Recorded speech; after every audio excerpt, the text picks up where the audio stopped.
Bathroom में स्नान करा रही थी।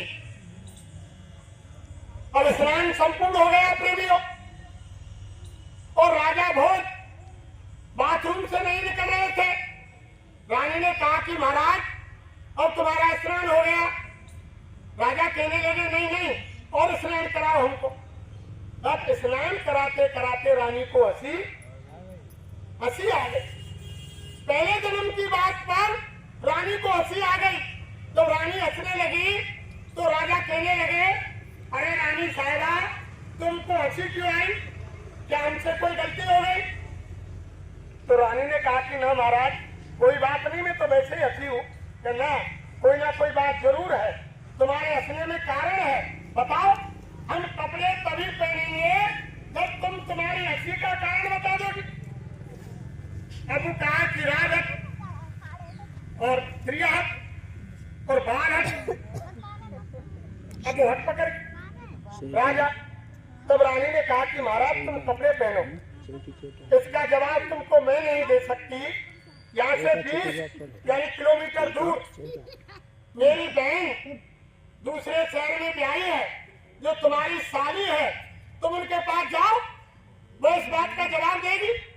राजा ने तुरंत कपड़े पहने, मंत्री से कहा कि मेरा घोड़ा निकालो। राजा का घोड़ा आया, उनके दिल पर रख गई।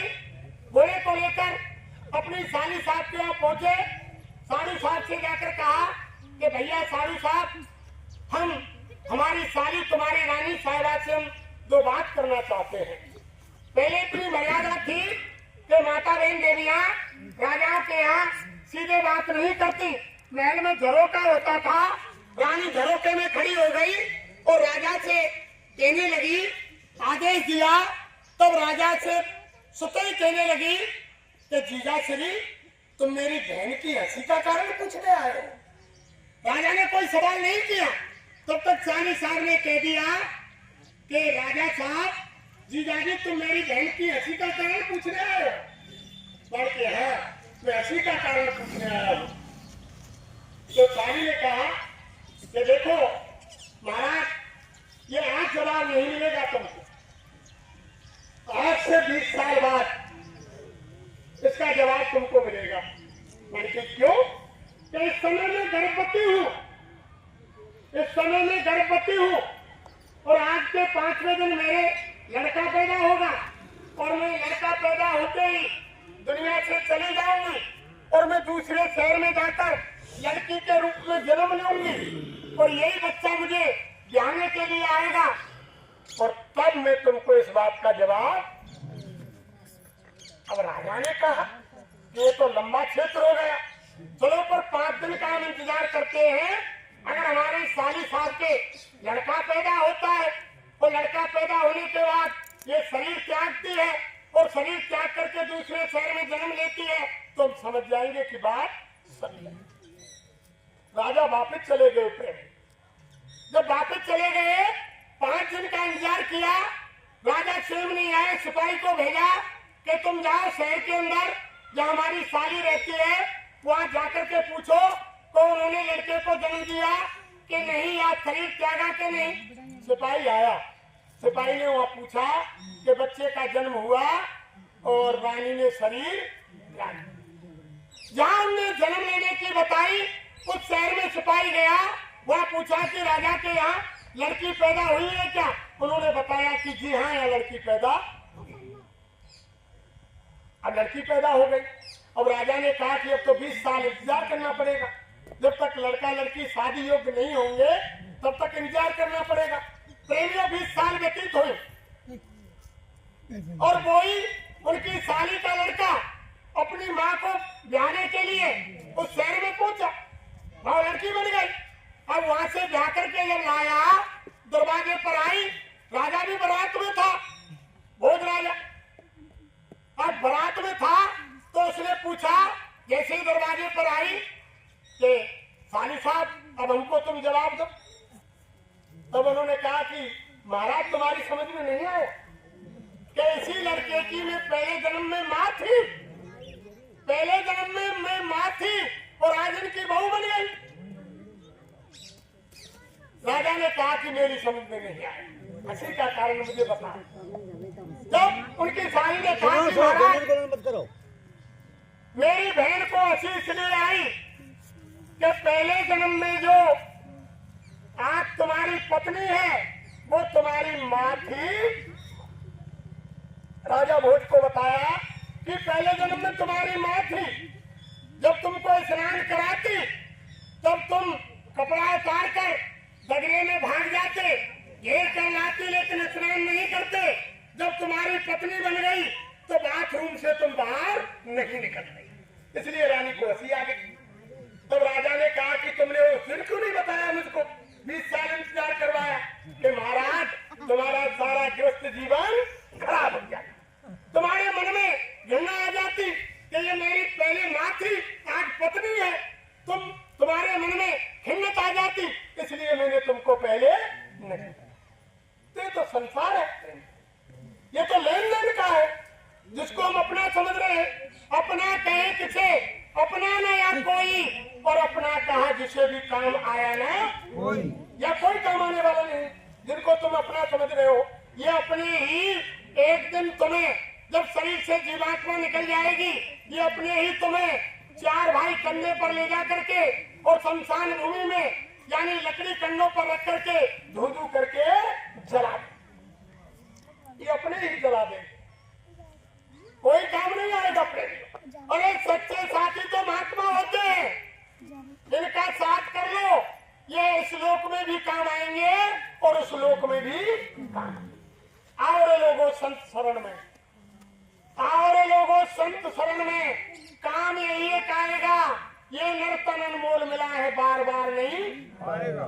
मात गरम में ओंधा लटका, 9 महीने दुख पाया था, सुन लूंगा मैं नाम तुम्हारा, ये के बाहर आया था, बाहर आकर बाजा भूला, अब तू क्या मुँह लेकर जाएगा। और लोगों संत शरण में काम यही आएगा, यही काम आएंगे, ये श्लोक में भी काम आएंगे और उस श्लोक में भी तुम्हारे। अरे प्रेमियों, महात्मा कैसे होते हैं, जीव को छुड़ा देते हैं। देखो दादू महात्मा थे, दादू महात्मा, दादू दयाल साहब, और उनका पहला जीव था एक, पहले जन्म में उसको अपनाया, अब वो मुसलमान में जाकर के उन्होंने जन्म ले लिया, रज्जब उनका नाम था। अब वो एक मुसलमान की लड़की से प्यार करते थे, अब बहुत मेहनत करने पर घर वालों ने वो शादी स्वीकार की और उसकी बारात सज कर तैयार हो गई। प्रेमियों, अब रज्जब मोहर बांध के और ब्याने के लिए चल दिया। जब ब्याने को चल दिया, शहर में बारात पहुंच गई। प्रेमियों, जब दादू महात्मा ने देखा, जब दादू महात्मा जी ने देखा कि ये तो गजब हो रहा है, मेरा जीव और यानी ये तो नरक की तैयारी कर रहा है।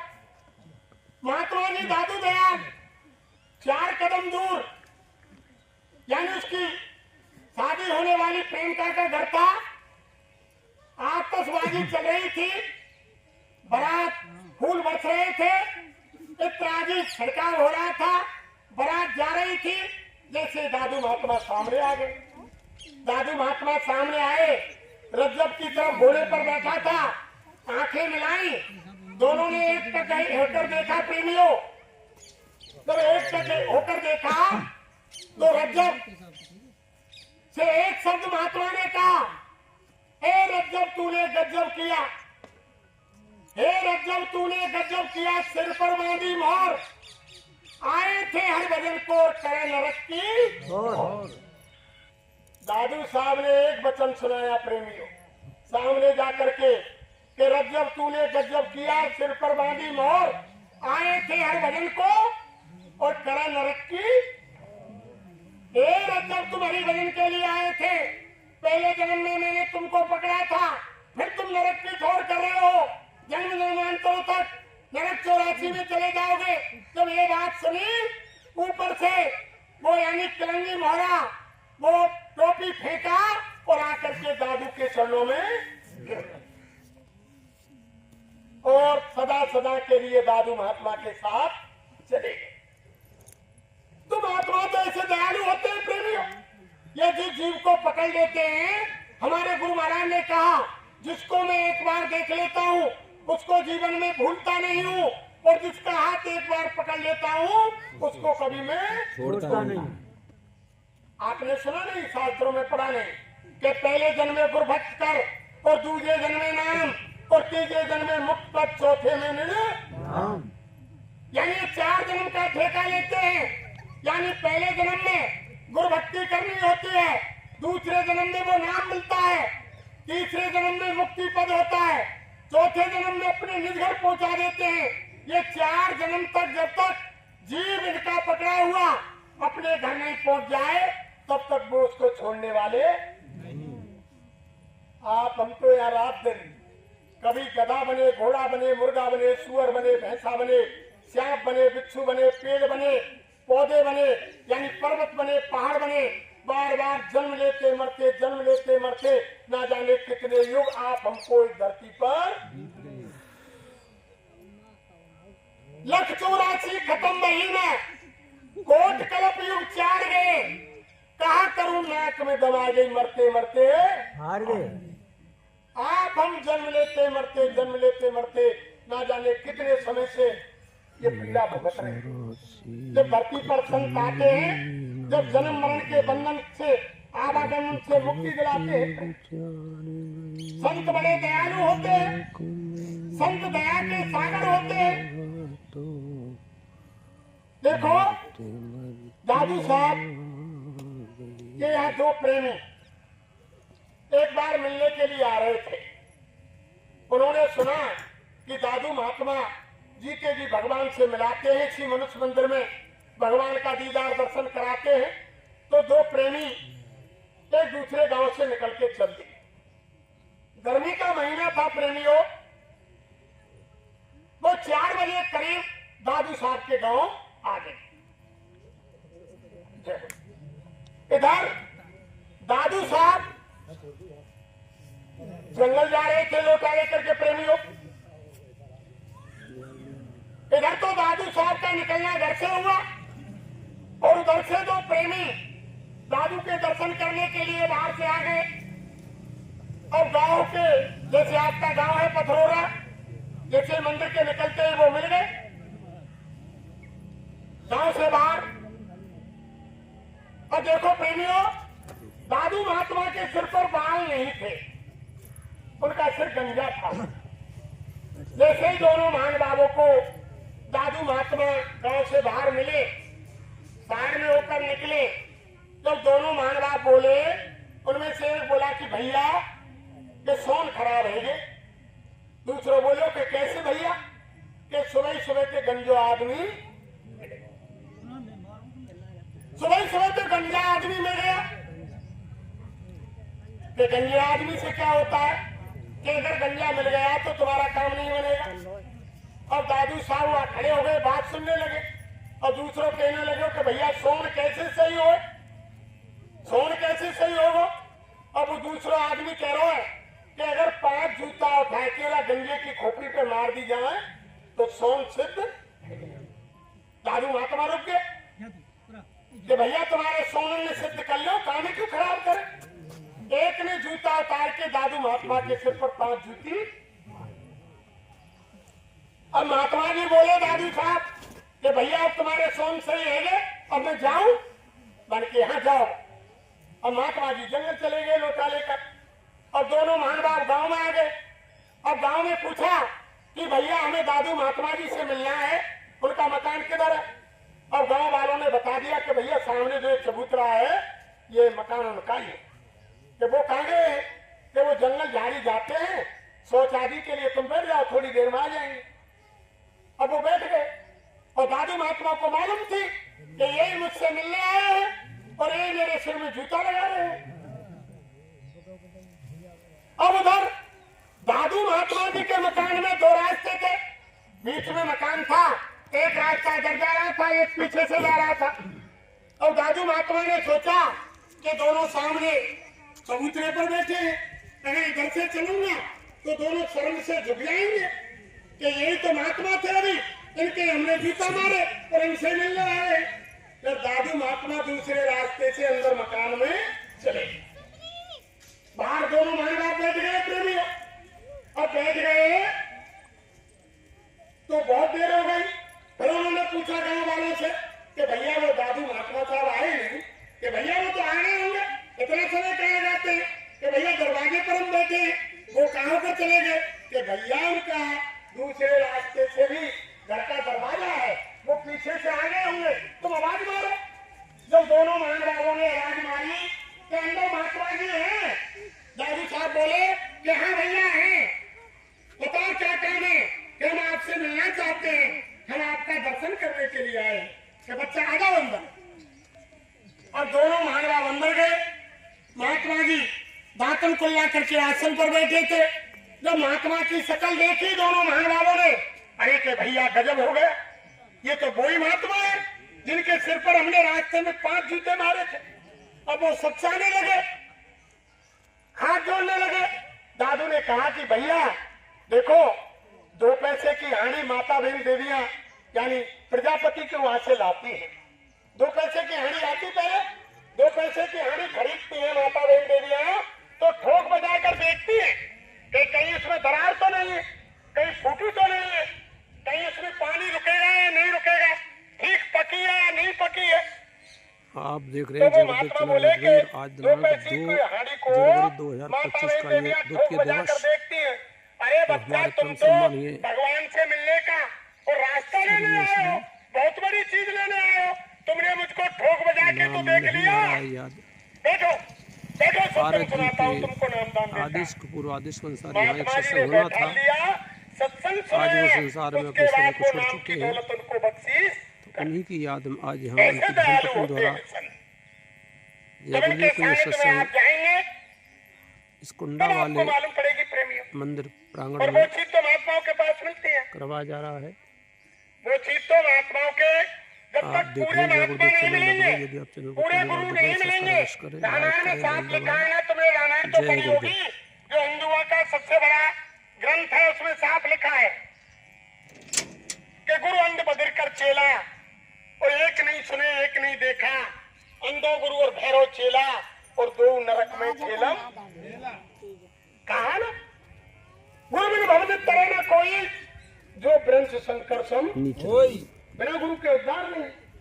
जिनको हम भगवान मानते हैं कि राम कृष्ण से कौन बड़े, और जिल्लू हूँ कील, और 3 लोक के अधिपति गुरु राजे आदि, उनको भी गुरु बनाना पड़ा। तभी तो कह दिया परमात्मा ने कि गुरुर ब्रह्मा गुरुर विष्णु गुरुर्देव महेश्वरा गुरुर साक्षात परम ब्रह्म तस्मै श्री गुरुवे नमः। ध्यान मूलम गुरु मूर्ति, पूजा मूलम गुरु पदम, मंत्र मूलम गुरुर्वाक्यम, मोक्ष मूलम गुरु। ये सामने कुंडा है। 7 दीप नो खंड में, और गुरु से बड़ा न कोई, करता करे न कर सके, गुरु करे तो। यानी गुरु शक्ति तो वो होती है, लेकिन होना चाहिए गुरु। गुरु किसी दाढ़ीदार जिसमें सामने कपड़े का नाम गुरु नहीं है। जल मुर्गी गुरु का मतलब है जल विहार करते हुए अज्ञान से जानने आने वाली शक्ति का नाम है गुरु। को जाति धर्म से मतलब नहीं होता है, ये हिंदू है मुसलमान है, ये सिख है ईसाई है, ये ब्राह्मण है क्षत्रिय है वैश्य है शूद्र है, कोई जाति धर्म नहीं होता है। महात्माओं की कोई जाति नहीं होती है। जयदास पूरे संत सदगुरु थे, लाटू के सवार थे, मीराबाई छत्रानी थी, और कबीर साहब जलाए थे, और तुलाराम वैश्य थे, गोसाई महाराज ब्राह्मण थे, संत समरेश मुसलमान थे, मोहम्मद साहब मुसलमान थे, गुरु नानक सिख थे, ईसा मसीह ईसाई थे। संत महात्माओं की कोई जाति है, संत महापुरुषों की कोई जाति नहीं होती है।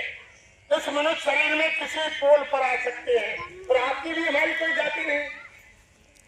जिस समय हम माँ के गर्भ के अंदर नंगे पड़े हुए थे, नीचे को सिर था, ऊपर को पैर थे, कई झिल्लियों में बंद थे, बदबूदार तरल पदार्थ हमारे चारों तरफ घूम रहा था, नाक कान मुंह में भरा हुआ था, भगवान का तार जुड़ा हुआ था, भगवान का प्रकाश आ रहा था, कई जन्मों की याद थी। उस समय हमारा आपका कोई जाति धर्म नहीं था। माँ के गर्भ में कोई जाति धर्म नहीं था उस समय। ना कोई हिंदू था, मुसलमान था, ना कोई सिख था, ना कोई ईसाई था, ना कोई ब्राह्मण था, ना कोई क्षत्रिय था, ना कोई वैश्य था, ना कोई शूद्र था। जिसने जिस जाति धर्म में जन्म ले लिया वही जाति यहाँ आकर बनी। वो कोई जाति धर्म नहीं था। वहां तो केवल हम काल कोठरी में आपम बंद थे, वो मालिक से गुहार लगा रहे थे।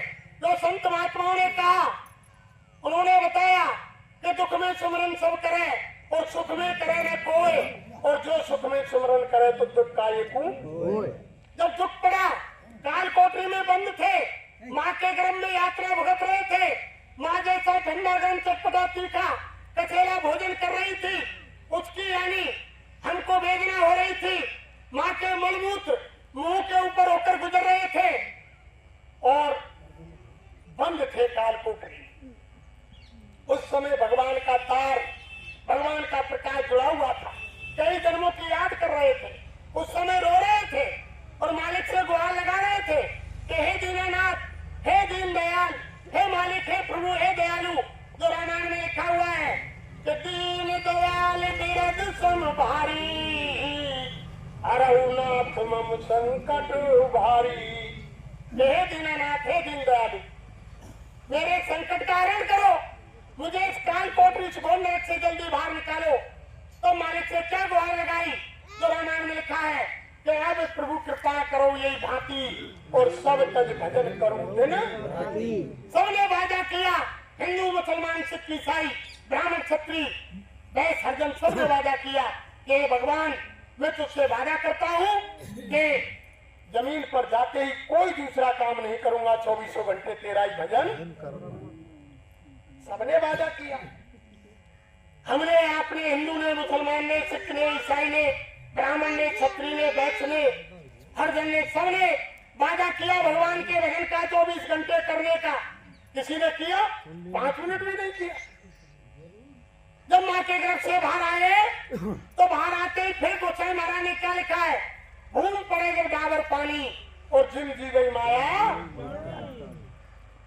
जैसे बरसात का पानी प्रेमियों ऊपर से आता है, एकदम साफ स्वच्छ निर्मल आता है, उसको अगर ऊपर ले लिया जाए किसी बर्तन में तो डिस्टिल वाटर का काम करता है, लेकिन जमीन पर गिरते ही धूमिल गंदा हो जाता है, कीचड़ बन जाता है। ऐसे ही आत्मा माँ के गर्भ में 5 साल थी, कई जन्मों की याद थी, भगवान का तार जुड़ा हुआ था, भगवान का प्रकाश देख रही थी, लेकिन माँ के गर्भ से जैसे ही बाहर आई, माया की छाया ने दबोच लिया, भूल गया। और हमारी माता बहन देवियां क्या सिखाने लगी बच्चे को कि बेटा दादा बोल, अम्मा बोल, मम्मी बोल, पापा बोल। भगवान के भजन के वादे की याद किसी ने नहीं बताई, किसी ने नहीं दिलाई। धरती पर महात्मा आते हैं भजन के वादे की याद दिलाने के लिए। जो अभी हमने आपको बताया, हमारे गुरु महाराज धरती पर आए, उन्होंने आते ही कहा कि हम आए हुए देश से जहाँ तुम्हारा धाम और तुमको घर पहुंचा दो एक हमारा गुरु महाराज ने कहा, बच्चे बच्चियों, हम उस देश से आए जो तुम्हारा असली घर है, तुम्हें ले जाने के लिए।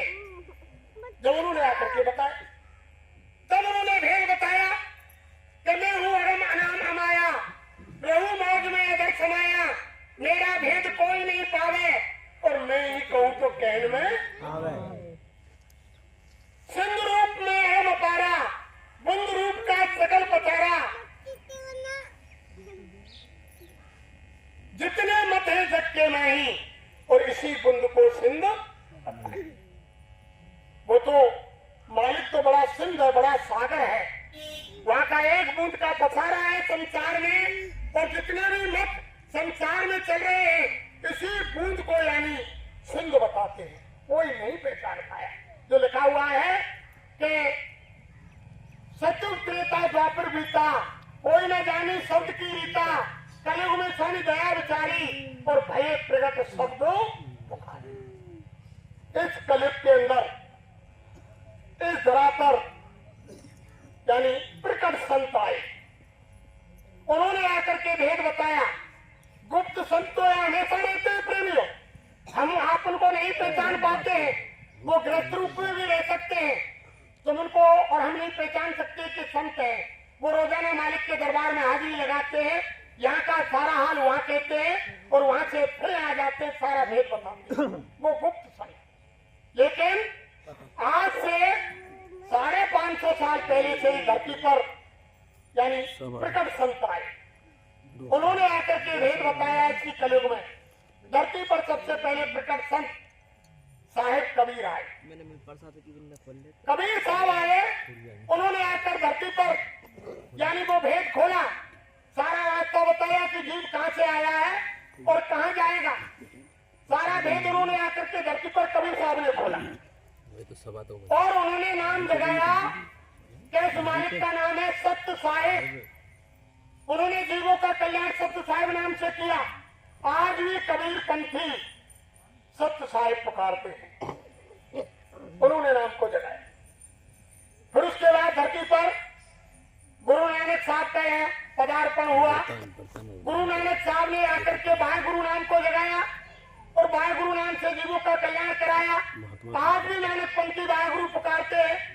उसके बाद गोसाई महाराज उन्होंने धरती पर आए और उन्होंने राम नाम को जगाया और राम नाम के बारे में उन्होंने बताया कि एक राम दशरथ का बेटा और एक राम गटगट में बैठा और एक राम का सकल पसारा और एक राम इन सबसे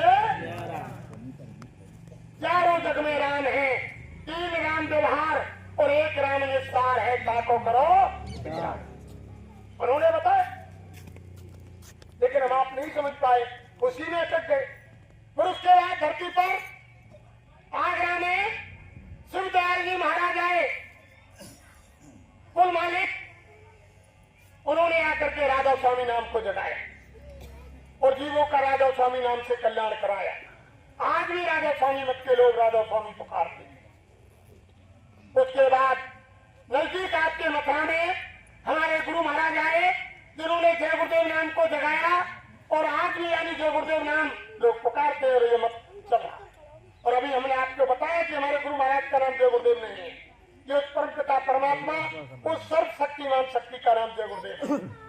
इनका नाम तो जो गोसाई महाराज रामचरितमानस लिखने वाले हैं, जो गोसाई महाराज का पूरा नाम है, वो हमारे गुरु महाराज के शरीर का नाम है। ये जय गुरुदेव नाम का पूरे भारत में विश्व में प्रचार करते हैं, इसलिए इन्हें लोग बाबा जय गुरुदेव के नाम से जानते हैं। जैसे कोई घर में दूध का काम करता है, अगर वो गाँव दूध निकलवाने के लिए जाए, उनका कोई नाम नहीं जानेगा तो लोग क्या कहेंगे उससे? दूधिया, दूधिया कहेंगे। अगर कोई रिक्शा तुम्हें बुलाना है बाजार में, तुम बाजार में पहुंच गए, बाजार में अंदर जाना है, रिक्शा बुलाना है, रिक्शे वाले का नाम नहीं जानते तो तुम क्या कहेंगे? ए रिक्शा रुक। वो जान जाता है कि मुझको आवाज लगा रहा है, रिक्शा रुक जाए। रिक्शे वाले का नाम रिक्शा नहीं है, रिक्शा अलग है और रिक्शा चलाने वाला अलग है। ऐसे हमारे गुरु महाराज के शरीर का नाम अलग है, इन्होंने जय गुरुदेव नाम को जगाया है। और साईं महाराज ने कहा, रे बच्चा, जब तुम कोई मुसीबत संकट में फंस जाओ और अंत समय जब तुम्हारा आए, जब तुम्हारी सारी इंद्रियां शिथिल हो जाएंगी, तुम्हारे हाथ पैर काम छोड़ देंगे, तुम्हारी जबान बंद हो जाएगी, तुम्हारी आंख काम नहीं करेगी, कोई शरीर की इंद्रिय काम नहीं करेगी, उस समय तुम अंतर में यानी जय गुरुदेव नाम को पुकार मनी मन में, और मैं मिलूंगा और तुम्हारी मदद करूंगा। गुरु महाराज ने साफ शब्द में कहा, लेकिन कब करूंगा? जब तुम मेरे जगाए हुए नाम को बोलोगे, जो मैंने सिद्ध किया है उस नाम को तुम बोलोगे, मैं मिलूंगा और तुम्हारी मदद करूंगा। गुरु महाराज ने साफ कहा, लेकिन हर युग में समझ नहीं पाए लोग। सतयुग के अंदर हरि लीला को लोग नहीं पहचान पाए, हरि की लीला को लोगों ने नहीं पहचाना। जब अंत में सतयुग के अंत में हिरण्याकश्यप हिरण्याक्ष को मारने के बाद धरती पर अपना काम करके वो शक्ति चली गई, जब लोगों ने पहचाना। त्रेता के अंदर लोगों ने राम को नहीं पहचाना, राम की लीला को नहीं पहचान पाए। अरे उनकी क्या चलाए प्रेमियों, जो शंकर भगवान की अर्धांगिनी सती थी, भगवान की लीला को नहीं पहचान पाए। ये रामायण में साफ लिखा हुआ है।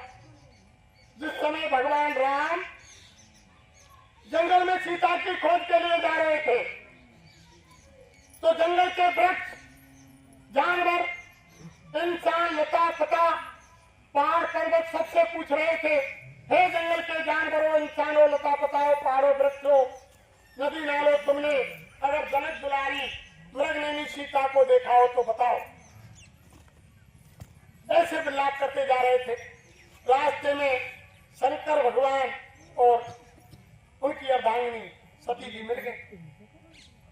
शंकर भगवान ने देखा कि पारब्रह्म परमात्मा आ गए, वो तो जानते थे। उन्होंने राम के सामने लंबलेट होकर साष्टांग प्रणाम किया। साष्टांग प्रणाम करके जब खड़े हुए तब माता सती को शंका हो गई और कहने लगी शंकर भगवान से कि तुम हो जगत बंधु जगदीशा, सुर मुन नर नावई सीसा, और तुम राजकुमार कीन प्रणामा, और अस कहे प्रभु सच्चिदानंद। सती जी ने कहा कि महाराज तुम तो जगत के बंधनी हैं, सब देवन में बड़े हैं, महादेव हैं, और तुमने एक राजकुमार के सामने साष्टांग लंबलेट होकर प्रणाम किया है। जब शंकर भगवान ने समझाया कि देवी सती, यह स्वयं पारब्रह्म परमात्मा धरती पर राक्षसों के विनाश के लिए, भक्तों की रक्षा के लिए, धर्म की स्थापना के लिए आए हैं। ये साधारण नहीं है। जो रामायण में लिखा है कि जब जब हो धर्म की हानि और बारह असुर अधम अपमानी, तब तो प्रभु धर्म मनुष्य शरीरा और हरे सकल सज्जन की हीरा। तो ये धरती पर आए। सती जी ने कहा कि भोले बाबा ये कैसे भगवान है जो पहाड़ पर्वत नदी नाले इंसान लता पता जानवरों से पूछ रहे कि तुमने मेरी जनक दुलारी मृगनयनी सीता देखी का? अगर ये भगवान होते तो वहीं पे बैठ के देख लेते कि कहाँ नहीं सीता। अब मैं इन्हें कैसे भगवान मान जाऊं? सती जी बोली कि मैं इन्हें कैसे भगवान मानूं, ये तो जंगल में भटक रहे, रो रहे, विलाप कर रहे। अगर ये भगवान होते तो वहीं पे बैठे देख लेते कि सीता मेरी हुआ। तब शंकर भगवान ने कही कि सती जी तुम विश्वास करो, ये पारब्रह्म परमात्मा ही मर्यादा बांधने के लिए धरती पर आए हैं कि पति पत्नी में कैसा प्यार होना चाहिए, भाई भाई में कैसा प्रेम होना चाहिए, बाप बेटा में प्रेम कैसा होना चाहिए, मैं और यानी भाई बहन का प्यार कैसा चाहिए, पिता पुत्री का प्यार कैसा चाहिए, माँ बेटी का प्यार कैसा चाहिए, और सास बहू का प्यार कैसा चाहिए। यानी समाज में ये मर्यादा बांधने के लिए ये बता रहे हैं कि पति पत्नी में कैसा प्यार होना चाहिए। लेकिन सती की दिमाग में कोई बात, बल्कि मैं ना मानू भगवान, मैं तो मानू, ये भगवान होते तो यहीं तो देख लेते। तब भगवान शंकर ने कहा कि जो तुमरे मनत संदेह हूँ और तुम किम जाए परीक्षा लेऊ। शंकर भगवान ने कह दिया कि देवी सती अगर तुम नहीं मानती हो तो जाकर के परीक्षा कर लो, लेकिन अच्छा नहीं होगा। मेरी बात को याद रखना, अच्छा नहीं होगा। वो जान रहे थे, वो त्रिकालदर्शी थे, लेकिन शंकर भगवान की बात को माता सती ने नहीं माना और भगवान की परीक्षा लेने के लिए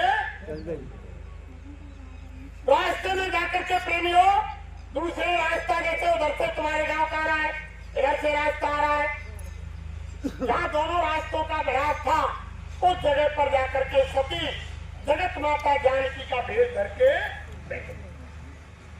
इधर से राम लक्ष्मण पहुंचे, थोड़ी नजदीक रहे, जब लक्ष्मण के मन में शंका आई, उन्होंने मन में विचार किया ही था, कहने वाले थे राम से कि भैया राम जगत माता भाभी सीता तो वो बैठी, कहने वाले थे।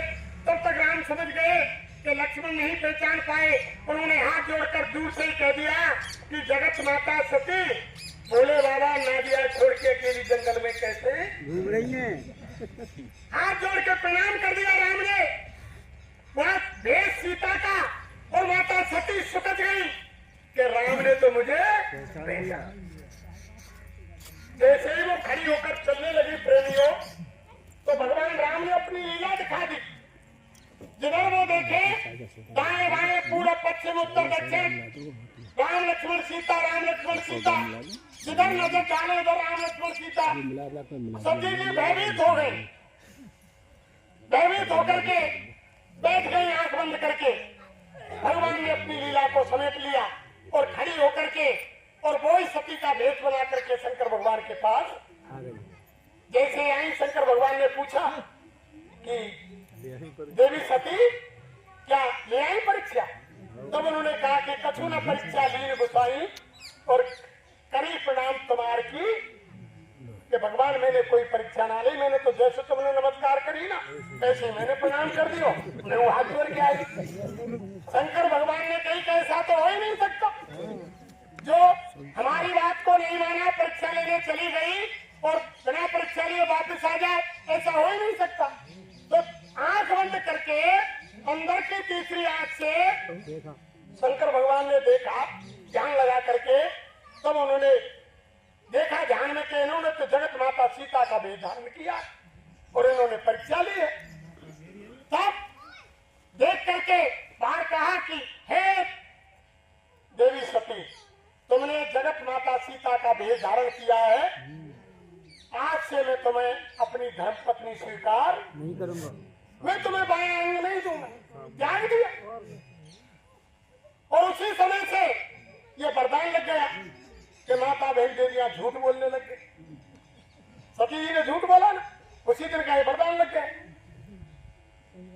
तो देखो प्रेमियों, जब सती जैसी शक्ति भगवान राम को नहीं पहचान पाई तो हम आप कौन है, कैसे पहचान सकते हैं?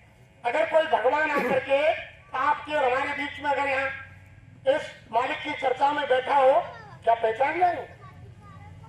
कोई नहीं पहचान। तो उस समय नहीं पहचान पाए तो आज क्या पहचान पाएंगे प्रेमी? ये देखो, जब तक महात्माओं के पास आप हम नहीं जाएंगे, पूरे गुरु नहीं मिलेंगे, तब तक काम नहीं बनेगा। वो ऐसा नाम जिन्होंने नाम जगाया, नाम दिया, जो रामायण के अंदर लिखा हुआ है कि सुमर पवन सुत पावन नाम अपने बस कर राखे रामू, कहाँ लगी करूं मैं नाम बढ़ाई, राम न सकही नाम गुण गाई, जा सुनाम सुमरत एक बारा, नर उतरे भव सिंधु अपारा। वो नाम तो ऐसा है, वो नाम तो ऐसा है, हनुमान जी ने उस नाम को लेने से स्वयं राम को अपने वश में कर रखा था। वो नाम ऐसा है, उसकी कहां तक मैं बड़ाई करूं कि वो राम भी उसकी बड़ाई नहीं कर सकता, उसके गुणगान नहीं कर सकता। रामायण में क्या लिखा है कि ब्रह्म राम ते नाम बड़ वरदायक वरदान, रामायण सतकोट में लियो मयेसु। कोट नाम संसार में और ताके मुक्त न होए, आद नाम जो गुप्त है बूझे बिरला। ओए हर युग में अलग अलग साधना थी प्रेमियों।